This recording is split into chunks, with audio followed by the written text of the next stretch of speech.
All right, it's 4 o'clock and I'd like to welcome all of you to the Fall 2021 meeting of the Advisory Board. We so appreciate your time. We know there's no convenient time for you to assist us, and we just appreciate that you've carved it out anyway. So thank you for that. We have several things on the agenda today. I believe everyone received the agenda yesterday. No problems receiving that? Okay, great. So we'll be working through the agenda. And the first item on our agenda is highlights from our AQUIP National Recognition Self-Study. Many of you remember and have even helped us in the past with NCATE self-studies and then CAPE self-studies. Well, now it's AQUIP. And Dr. Miner is going to give us a little bit of overview about that self-study that we submitted just about 1 month ago. Right. So one thing, if you guys wouldn't mind marking your calendars, they're going to want to talk to people on the advisory board. So March 31st, sometime between 3:30 and 5:30 is when we're thinking about setting up an advisory board discussion. So if you don't mind blocking off that time, or putting a question mark, it's all virtual. So to be through Zoom like this is, but we'd appreciate it.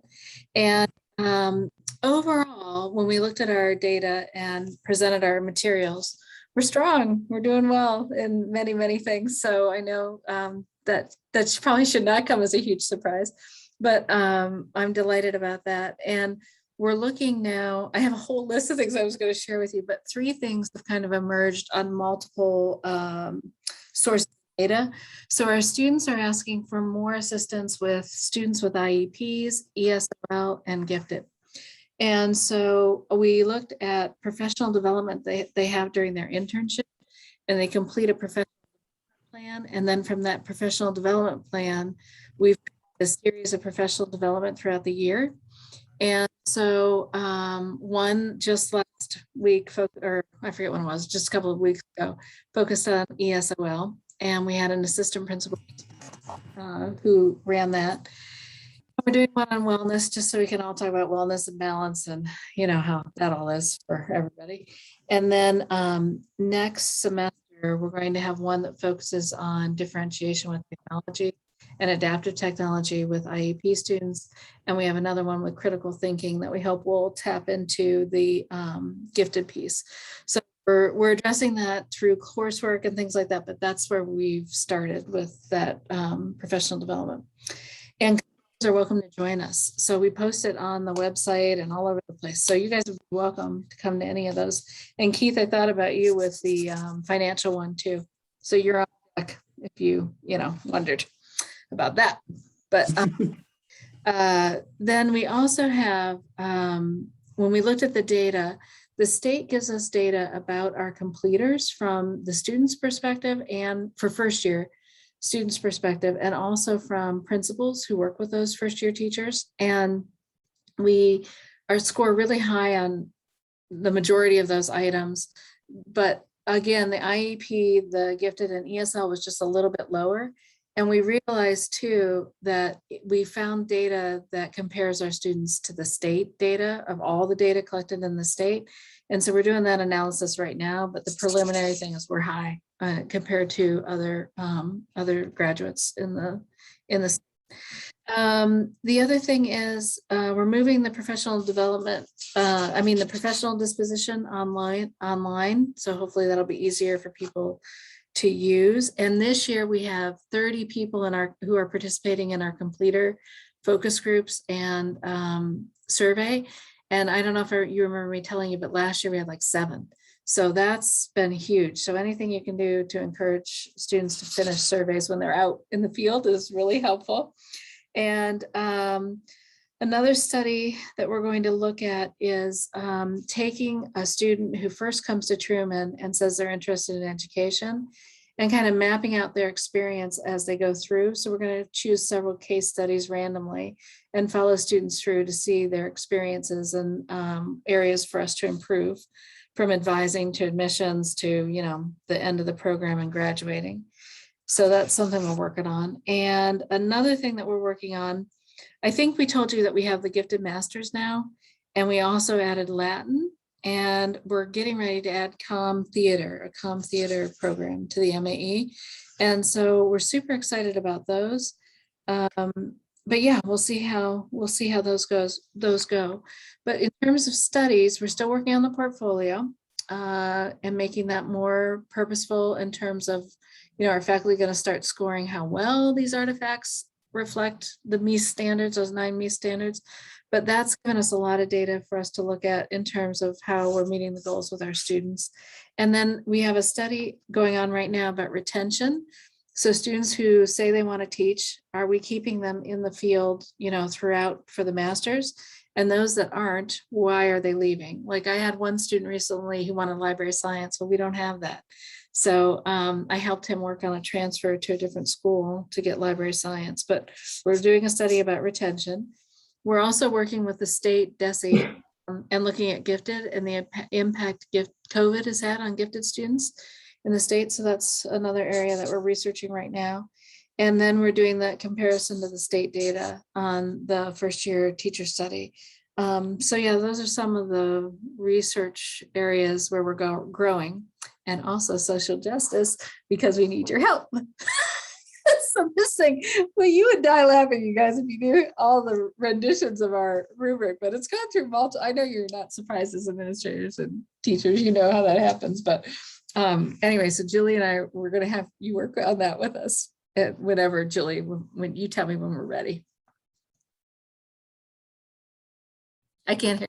We could go ahead and do that right now. I did just have a publicity reminder as the next item, which is the diversity and equity workshop. I sent you the attached poster for that in yesterday's email.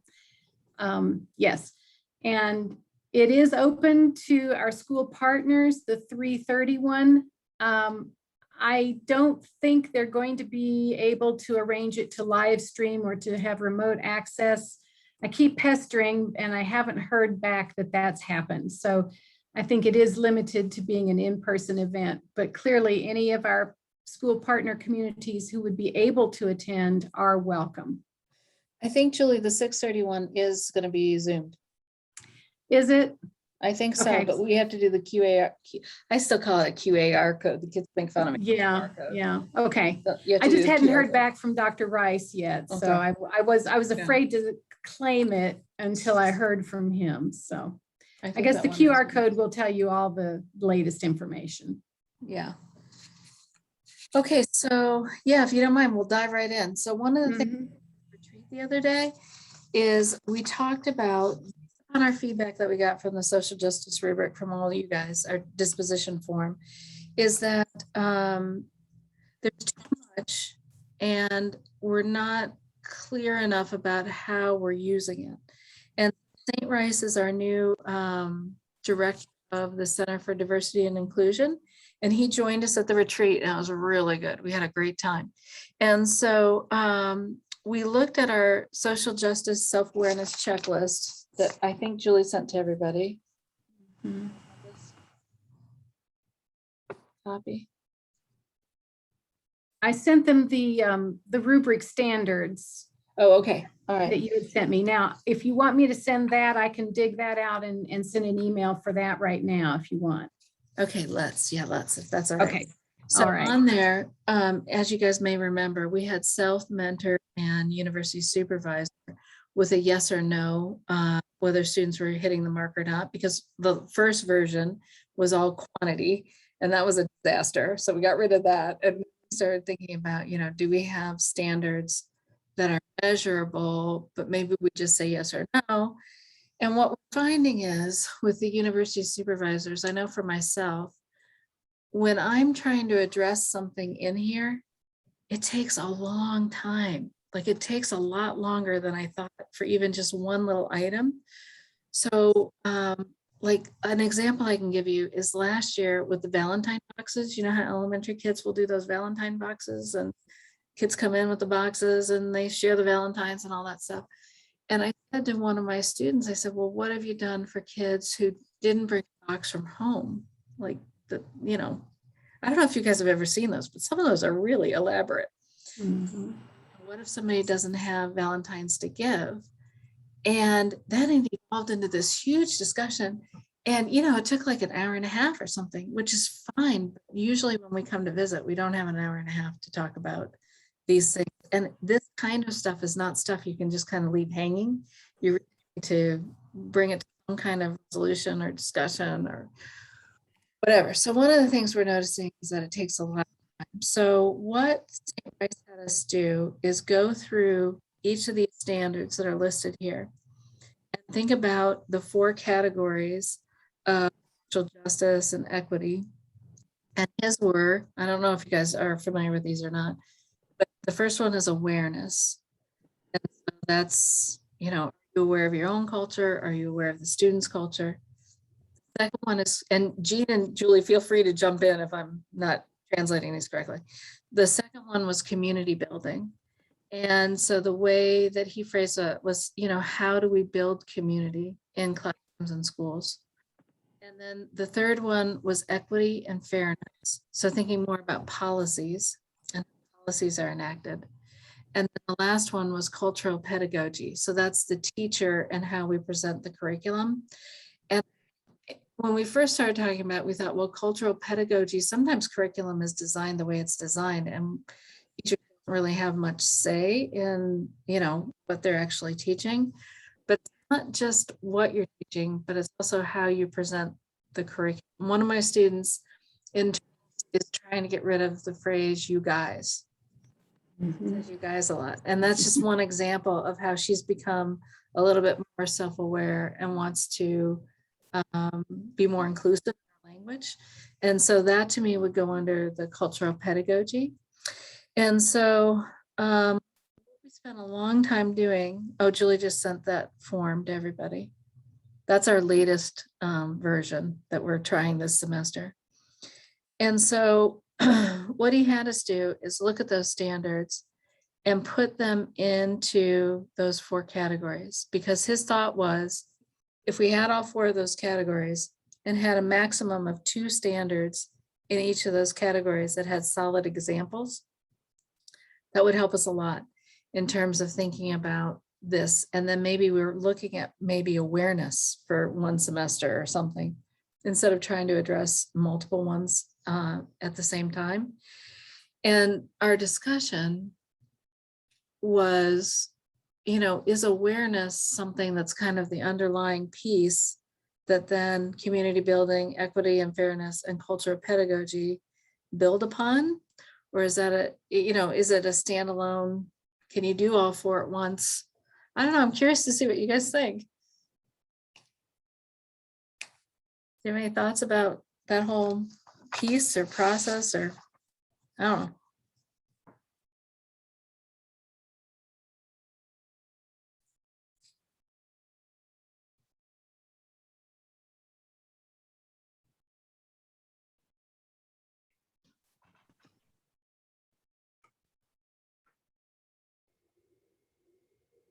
It's harder to comment when I haven't really used it myself, you know, that makes it more difficult.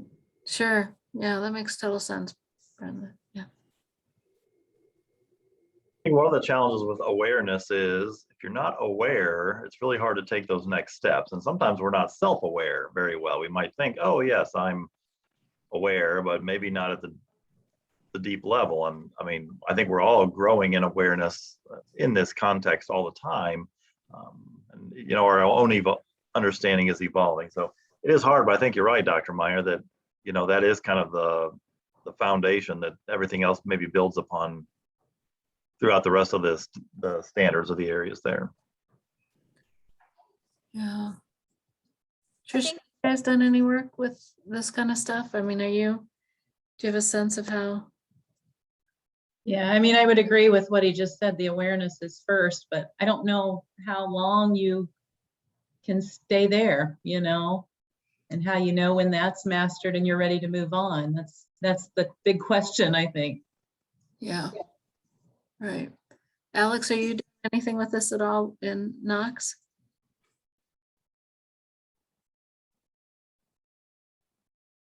You're muted, Alex, sorry.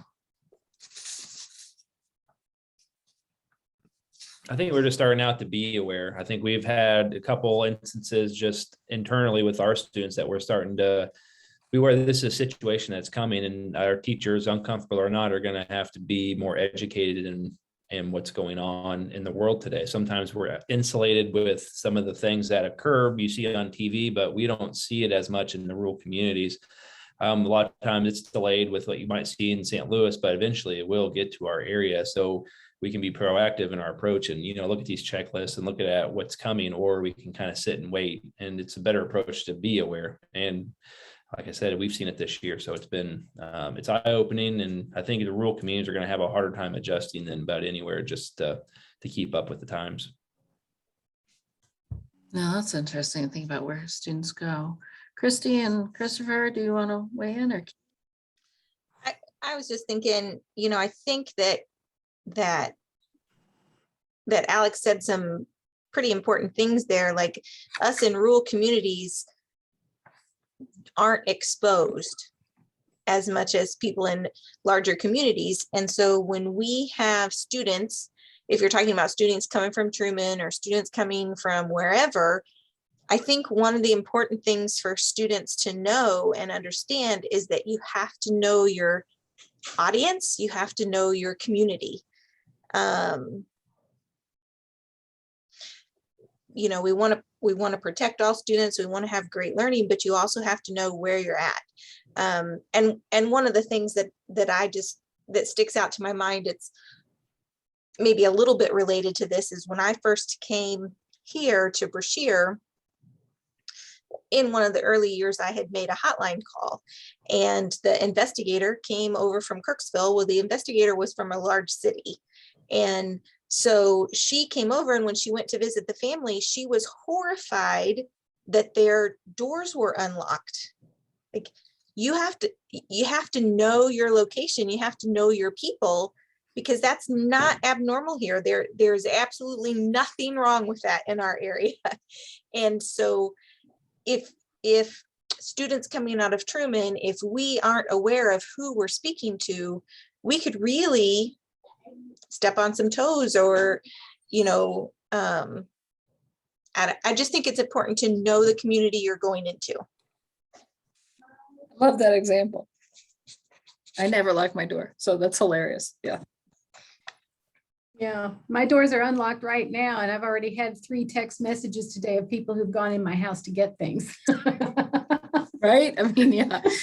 You're right. I never thought of that as being a cultural standard, but you are right, Christy. Yeah. It very much is a culture thing, the same thing with, I think back to when I first came here, like, it was nothing during hunting season to have 15 pickup trucks pull into our parking lot with their rifles in the back. Yeah. I mean, that it's our culture here, and our culture here in Brashear is different than the culture in Kirksville. It's different than the culture in Knox County. It's different than the culture in Novinger, even, because it's our town. And so I think, I don't know, I just think it's important to be aware of those kinds of things. And our students are going to need to be multilingual, if you will, because they have early field experiences in all of these places, plus Parkway, all over Kansas City and St. Louis. So they're going to have to really be multilingual in the cultures. Christopher, How do we do that? yeah, do you remember when the students had to do those portfolios for the state? I can't remember what the name of those things were, but the first task was looking at the DESE data for districts and responding to a list about, what did you think about that community and what perceptions? Do you remember that? Yeah, I do. I mean, if I'm being honest, vaguely, but yeah, I do remember that. It's, and I always thought that was kind of interesting. This is slightly off topic, but I used to teach contemporary issues at high school, and I had some high school kids do like town and gown divide type thing. And so that was their statistical analysis of like, why don't Truman kids like us and why don't we like them kind of thing. And they went through like, you know, what's the average income in the communities that Truman students disproportionately come from? What are the amenities available to them disproportionately and so forth versus what they're used to in Kirksville kind of thing. So I think it kind of hints at what Christy was talking about. And so I think it's a fair point of the language, you know, it being fairly heavy on gender and race and things like that, kind of, I think almost conditions people to think of it as a city issue or something, but really the core of it is awareness and community building, which is applicable mutual respect. As I look through it, I mean, it's going to be applicable to any situation that you're dealing with students. So I don't think like from a just worrisome to anytime I see anything now mentioning like race analysis and stuff, it spooks me. Where we get so much like critical race theory, like sunshine laws, and we want to look at this curriculum and that, you know, like bringing in extra things that explicitly talk about race analysis makes me nervous, but it doesn't mean that it shouldn't be done. So Yeah, that's fair. We had a conversation about that too. Yeah. And that's that landscape has changed since we first started working on this assessment instrument. And so I'm somewhat concerned about that too.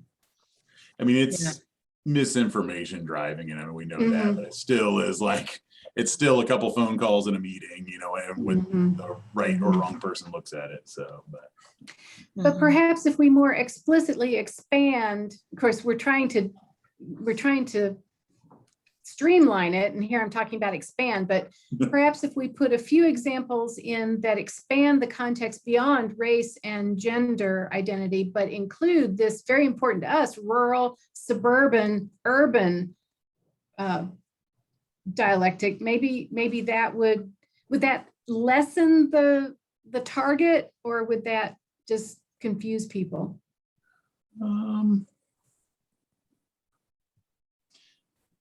I don't know. And really it all comes down to who's the target audience for this. I mean, who's looking at this matters a lot. If it's something that you think will leak out into the public in some way, maybe just like a prompt up at the top of what's the ultimate goal of it. You know, if you just lead with, we're trying to create welcoming environments where all students feel respected, you know, where it's a universe, no matter where you land on any spectrum, I think that's a 99% universal sentiment amongst folks. So if that was just right up top, you're saying, here's our end, we're doing all of this because here's the goal we're trying to get to. I think that would make it palatable to almost anybody, because then now that's the lens versus, oh, my first thing I'm reading in this box about race, I know what this is, here these colleges at us again. And so, but, yeah. I Okay. love that idea. Yeah. And Keith, you've worked with a lot of different districts. I mean, do you have a sense of that? It's interesting that you ask it that way. That's what I was just trying to think about. And I was quickly going back to my time in Compton, California. And clearly there were segments of the community that isolated themselves almost like a donut hole, because the part around them was so gang infested or challenging environment, however you might want to say that. They restricted themselves. So in many instances, on some days they felt very much they were in an urban environment. On other days they felt very much alone and isolated, just like some individuals might feel in a more rural environment in Navinger or elsewhere. It's a perception that the individual holds, I think, more so than what a broader audience might hold. And to go back or trying to make sense of this, and I feel like I'm struggling and stumbling. The analogy that I was making, that I became most comfortable with as I'm listening to everyone speak, was a wagon wheel, and that I felt very much that I was a spoke. I was the hub. Excuse me, I was the hub, not the spoke. But as an individual, I'm focused on awareness in the hub, but the various spokes, the various people or groups of people are going to be at different points. They're going to be at an awareness level. They're going to be at a community building level. They're going to be at a culture pedagogy level. They're going to be coming at me in a very positive sense from multiple perspectives. And I think all of that goes into play in me establishing and increasing my level of awareness. And then hopefully it's like that wagon wheel rolls along, because it acts in a very specific way in one situation, but when I move, my little hub moves into another situation, it starts all over. And as I said, I'm still processing and struggling a little bit myself. So I hope some of that made a little bit of sense to folks. But it's, and I guess sometimes it can feel a little unsettling. And other times it can be awfully exciting because it's new and it's different. And what am I going to learn today? Yeah, I think that's made me think of something. Jean, you know how Jackie offered to do some digital kinds of or graphic kinds of things for us? I wonder if we can take this and make it more like an infographic. Jackie's help, that could be really powerful, because I think that visual would appeal to mentors and students. That made it a little more accessible. Yeah, I really like that analogy. That's helpful. And one of the questions we have is, what's the purpose? So Christopher, I love that, because that is the purpose, right? Create a welcoming environment. And for me, that, is fairly research-based in terms of student learning. It makes a difference in how kids learn. So that's a great purpose. Does anybody have anything else they want to add about purpose?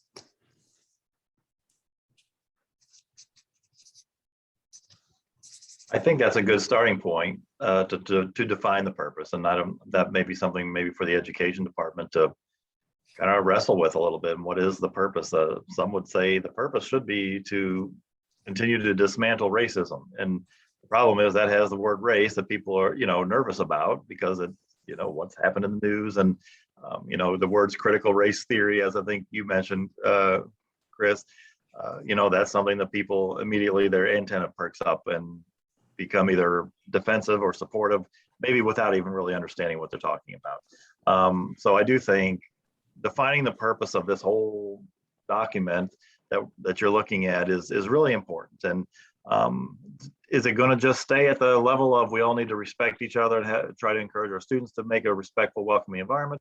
Or is it also to push back on some of the biases that we all have? And is it to push back on anti-racism and be a little bit stronger in that area? So I think that's a question for the education department to really, I think that's a really good starting place of what really is the purpose. And there's lots to think about with that. And I could make a pretty good argument from Truman's perspective in a couple of different ways, so it's, those are tough decisions. And sometimes it's stepping stones to get, maybe there's a first step and then it grows to a next step down the road. And it's a journey. Anything that's about social justice is going to be a journey for all of us.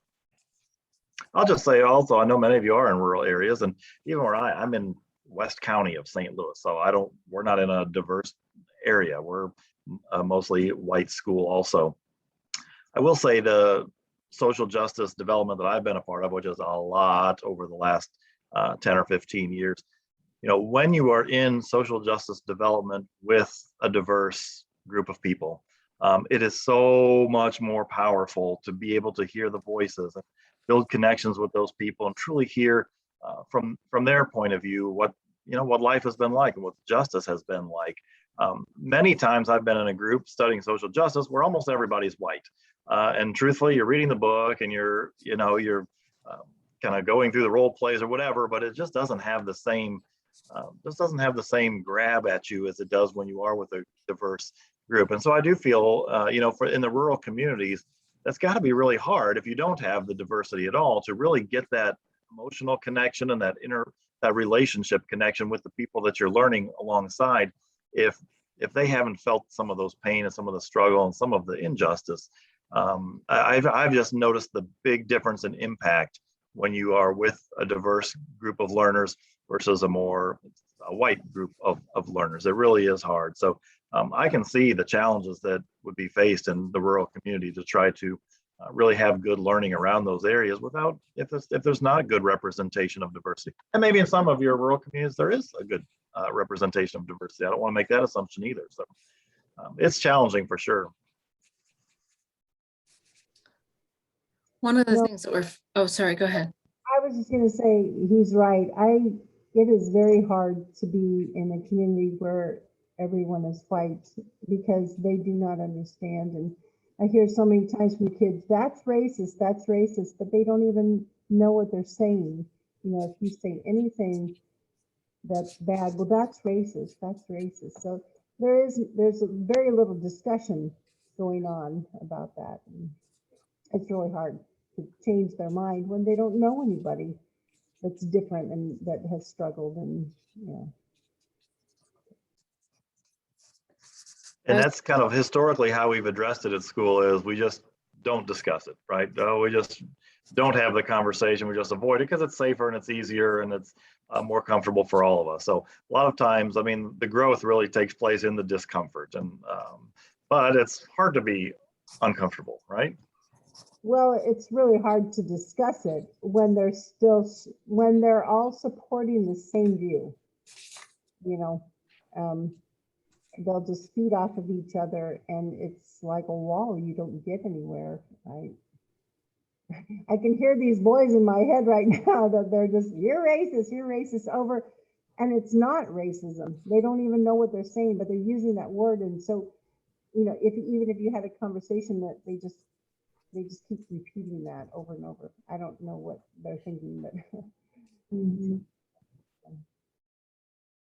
One of the things that we're finding here is,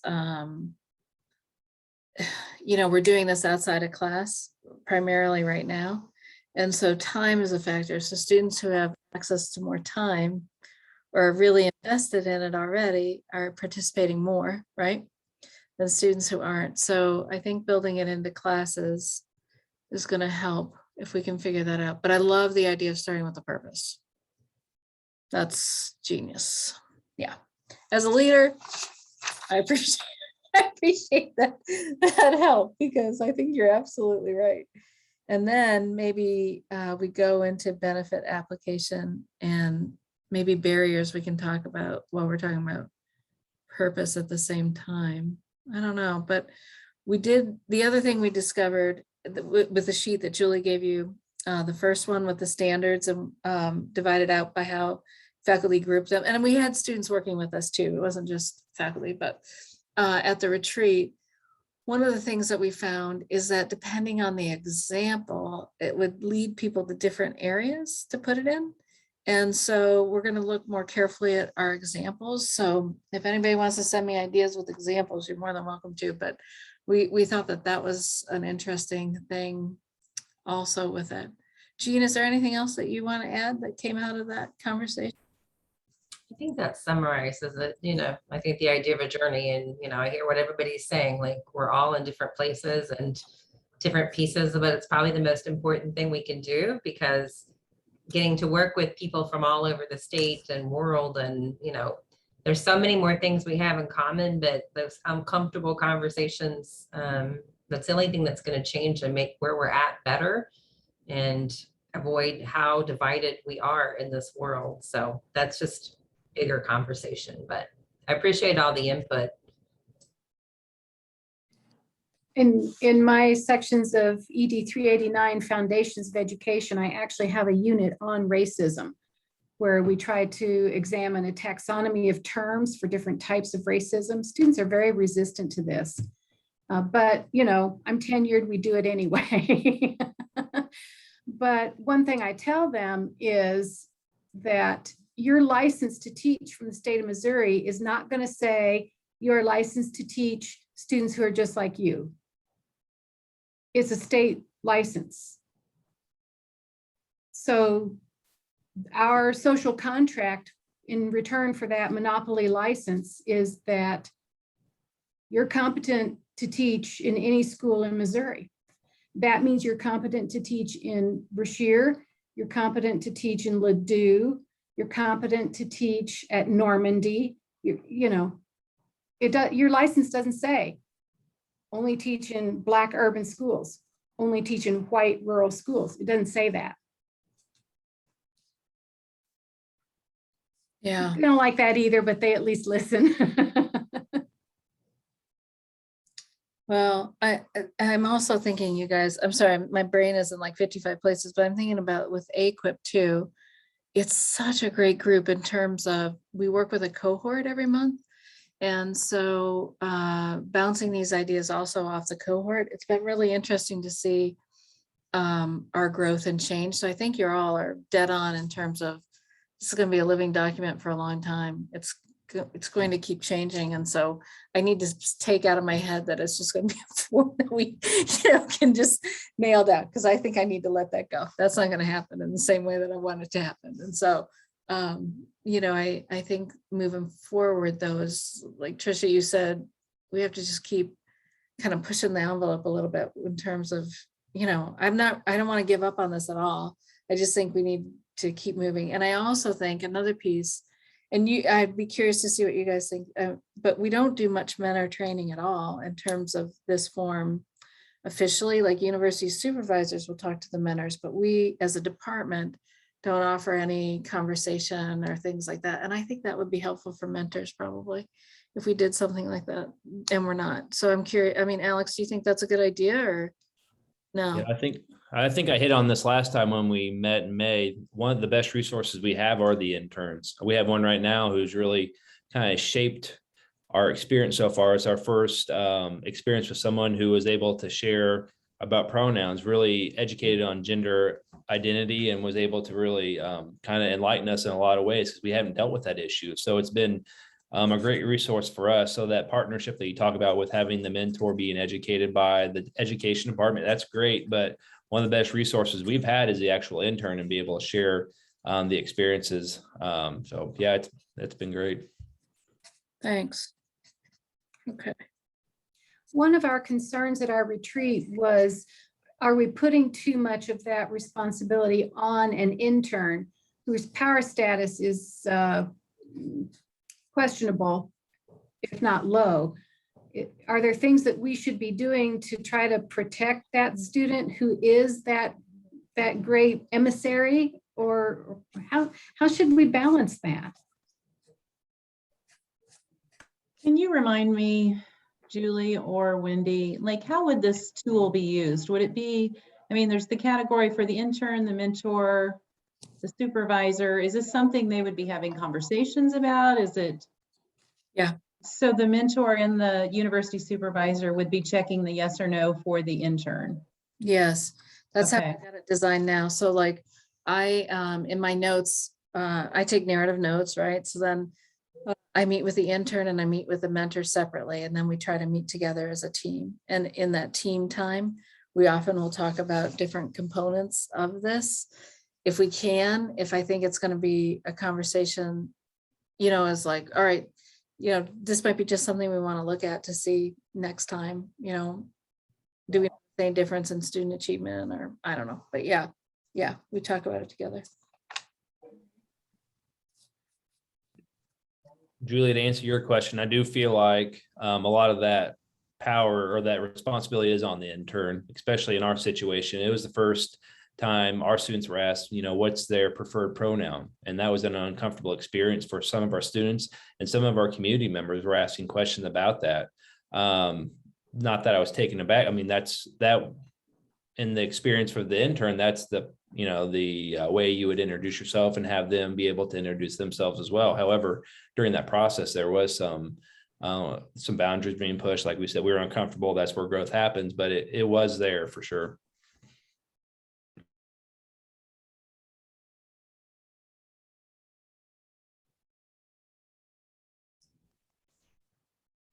Wendy, I don't want to rush things along, and I'm not trying to Rush. cut off conversation, but can we make sure we get to the substitute workshop and the grants that grow your own too? You just hit it, go. Okay. Yeah. I've been working with some GTRAs and Dr. Miner we were hearing the need for substitute teachers across everywhere, it seems. And so we've I've tried to talk with some students to find out, what are the barriers that keep them from substituting. Dr. Miner had some really good ideas about that. And we have some GTRAs this semester who are substitute teachers right now. And so on November 15th at 7 o'clock in the evening, we're going to do an in-person as well as have a Zoom link. And we're going to have a substitute teacher workshop.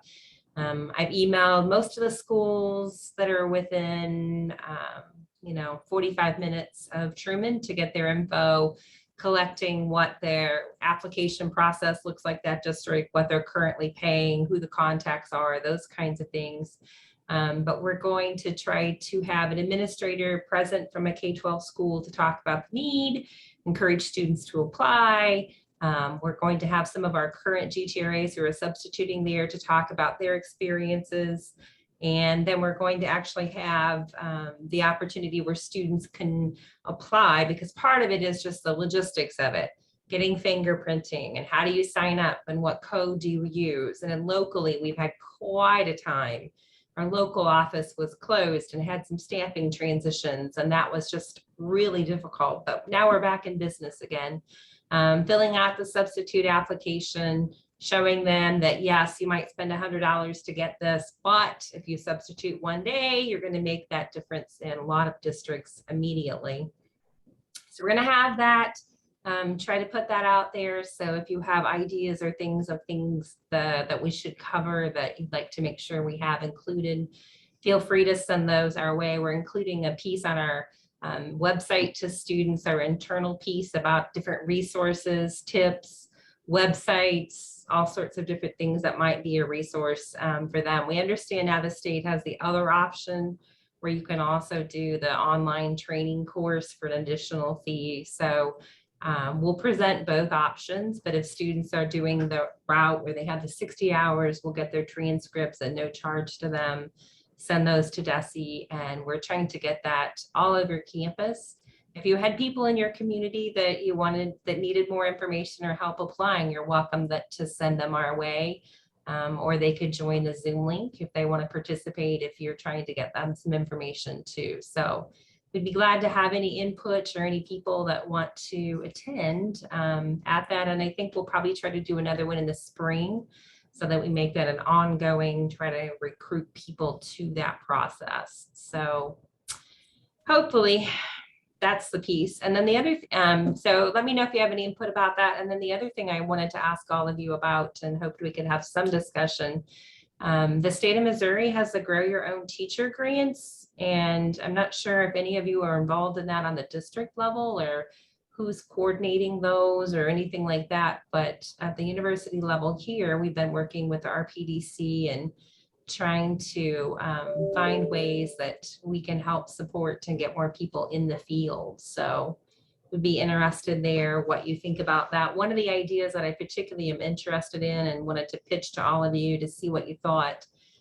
If we did something in the spring where if we had I don't know, we don't have a name for it yet, teacher camp, let's say, if you had high school kids that were interested in being a teacher, what if we had a day where we invite them to come to campus and we could have an opportunity where they could meet other people that want to be teachers from high school. They could meet current students. They could sit in on a class. They could see technology. They could learn about options, careers, whatever that might look like. Is that something that you think that your schools would be interested in or willing to send students to? Or I'd love to have some feedback on what you think about those ideas with the substitute teacher workshop and possibly inviting future teachers to campus.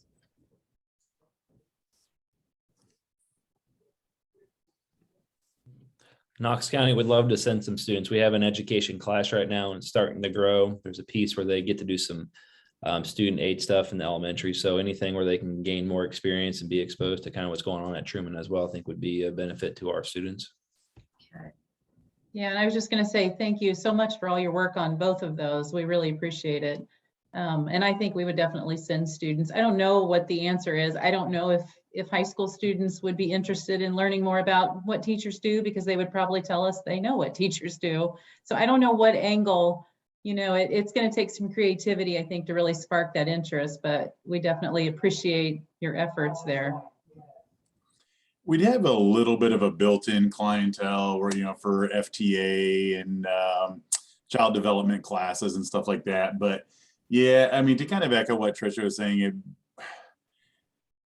like to avoid a preach for the choir kind of thing, it would be if there was some way to dovetail it to like first generation college students and stuff, since such a like disproportionate amount of them end up in teaching or nursing, like FTA and child development people, yep, they're going to want to go, just, they get out of school for the afternoon and so forth, but they're already saying they want to be teachers. So it's like, where's that like demographic hotspot where we might convince a few, if that makes sense? And I'm spitballing, so I can't solve my own problem, but if you get what I'm saying, whereas like, rather than it just be a fun outing for kids who are already predisposed to the occupation of, is there a light bulb kind of way that we could, identify some, again, I'm trailing off, but so, Yeah. but do you get the spirit of what, okay. I do. I wonder if there's some room within like the A+ program that some of the schools have, if there are particular people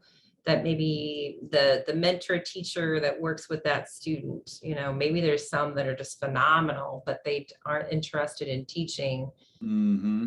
What we're seeing a lot of is it's fascinating the power of someone in a school saying, hey, you'd be a really good teacher. Have you thought about that? I'm working with a lot of people who are doing spring internships, and the number of them who in their professional statements have written about a person, especially in high schools, who told them, you would be a really good teacher. You're really good at X, X, and Y. And they had never considered teaching until that point. And in most cases, when I asked, so did you tell that person you're going to graduate from a teacher ed program? Oh, no, I haven't. So I'm encouraging them to do that. But I understand what you're saying, but I wonder, like maybe with A+ or even kids outside of A+, because I don't think all kids who would be teachers end up in FTA. I don't think they all join those particular they definitely, things. yeah, they definitely don't join. I'm just like, I don't think we convince anyone new by pushing those groups. Yeah, I think that the A+ thing is a great idea.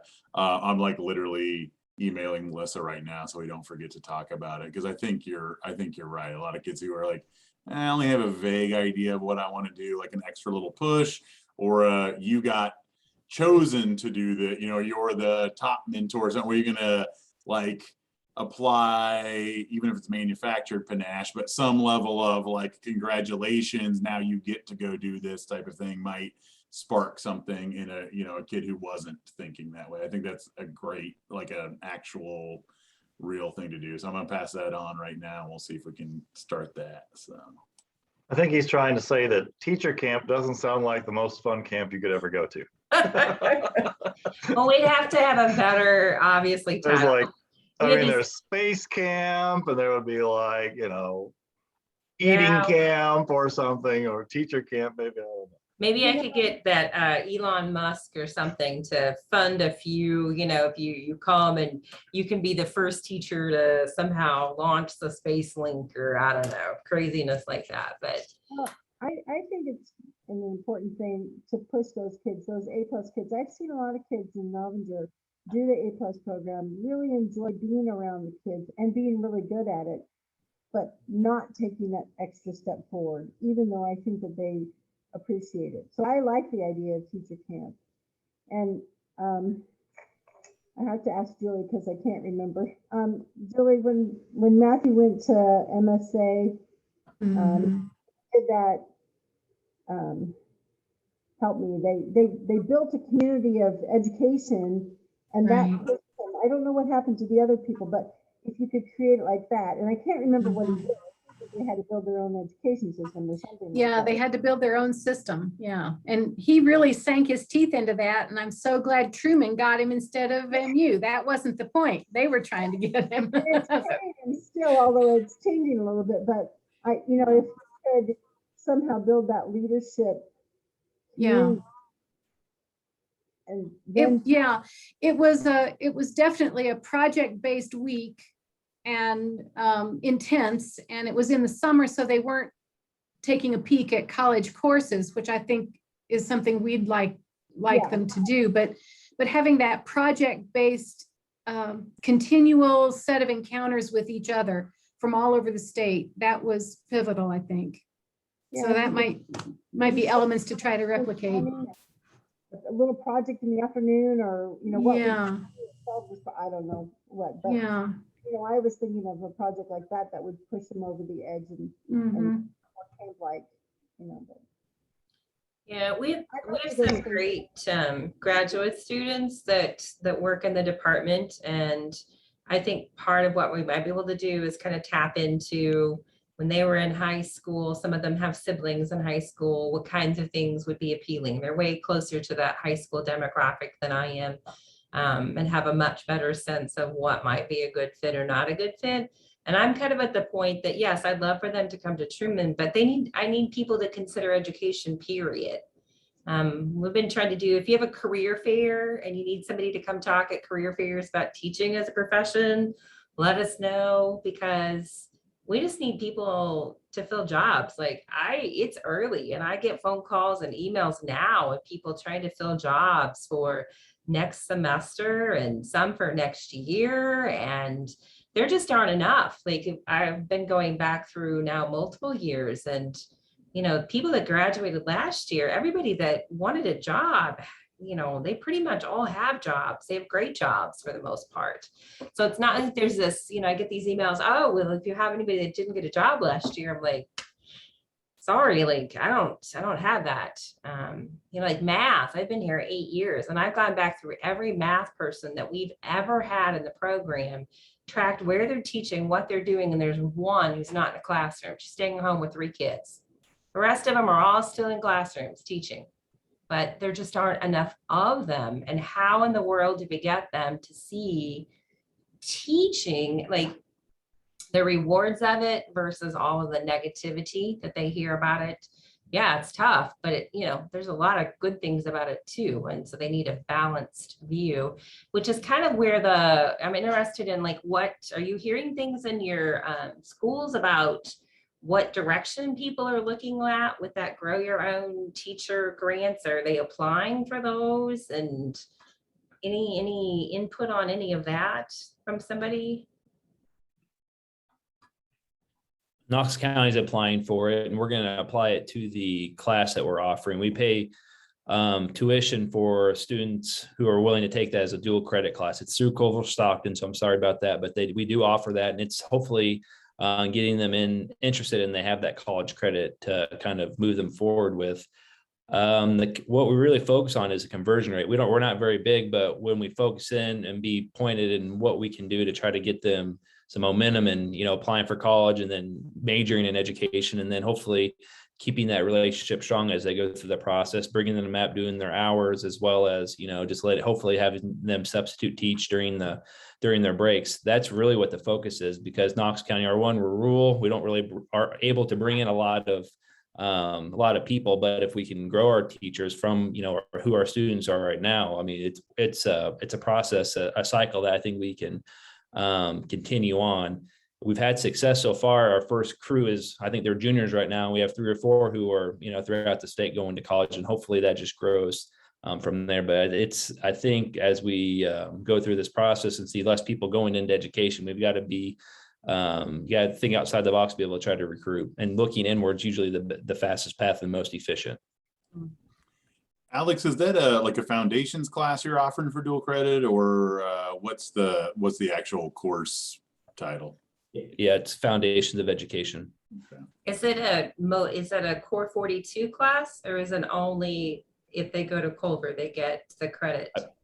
I believe it's only, I don't think it would transfer. I believe it's only through Culver.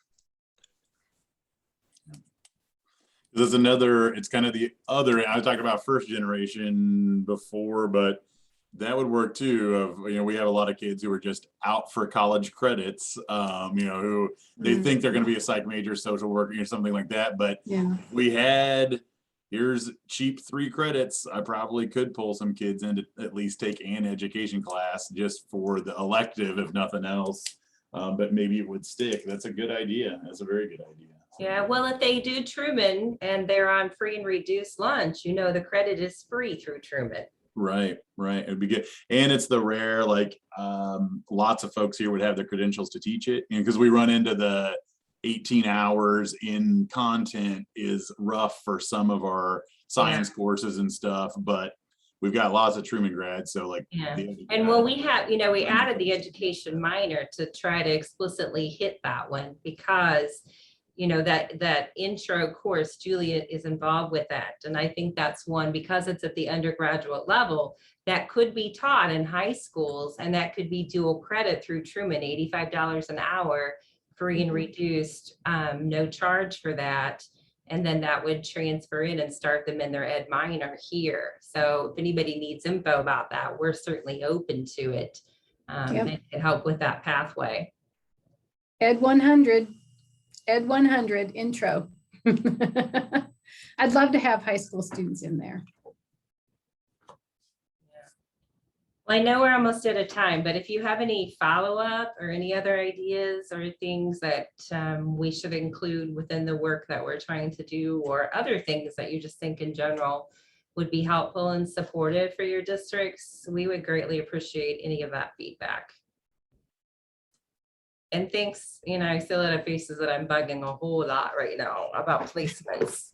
So thank you, because spring numbers are way up, in case you haven't figured that out by the number of my requests recently.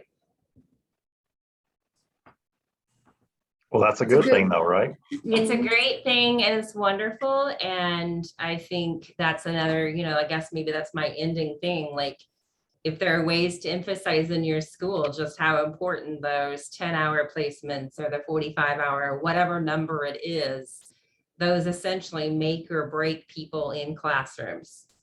If it's a great experience and the teacher talks about some positives as well as the challenges, the person's very likely to stay. If all they hear is negative, I don't know why you're going into education, which it's a terrible thing, it's this, it's that, you know, it's a lot of conversations and trying to talk them out of leaving education in general. It happens every semester. We have those. So thanks for all of you who are not putting them in those classrooms. Our last agenda item was your ideas here. Were there things that you wanted to have a chance to tell us? Sounding board, any feedback you'd like to give us about our students or our program? We're open.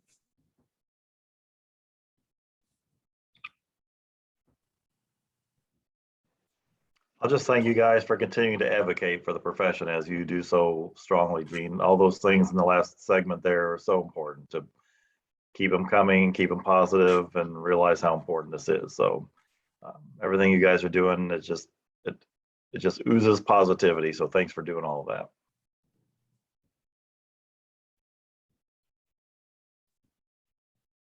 I'm gonna have grandchildren someday. I want those to have great teachers, so nothing anytime soon, but I'm hopeful. Mine are here now, so I am concerned.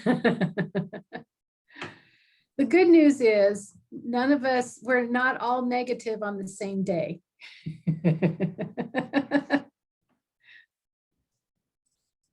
We owe a lot to you all, to our partners. So thank you so much for carving out this time, and thanks for your help think tanking. And you know, you can send me ideas, off the wall ideas, anytime in the day or night. Just send your feedback to the email that you've been getting from me. I'd be happy to hear from you and incorporate it into our discussions here on campus. All right, anything else?